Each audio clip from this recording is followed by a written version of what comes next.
The cross section is where we can see annual rings of tree growth. The annual rings must be at perpendicular angle to the board's face. Today we want to do correcting cuts on this block of flamed maple. Keep with us.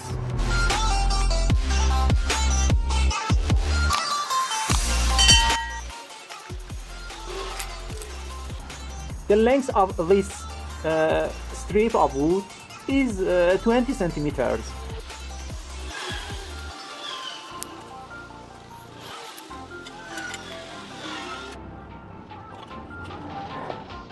The planning it must be at right angle, like this.